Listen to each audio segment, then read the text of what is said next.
In the wild, territory is everything. The key to survival. The ultimate function of animals inhabiting and defending a territory is to increase the individual fitness or inclusive fitness of the animals expressing the behavior.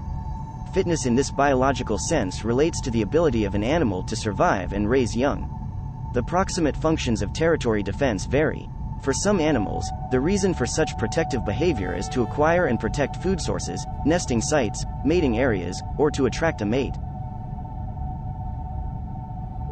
Rather than retaining a territory simply by fighting, for some animals this can be a three-stage process.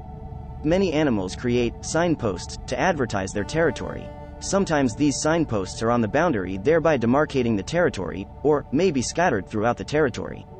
These communicate to other animals that the territory is occupied and may also communicate additional information such as the sex, reproductive status, or dominant status of the territory holder.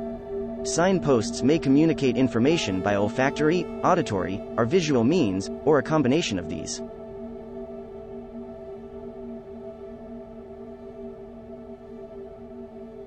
If an intruder progresses further into the territory beyond the signposts and encounters the territory holder, both animals may begin ritualized aggression toward each other.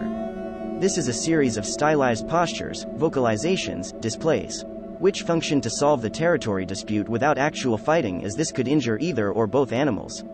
Ritualized aggression often ends by one of the animals fleeing, generally the intruder. If this does not happen, the territory may be defended by actual fighting, although this is generally a last resort.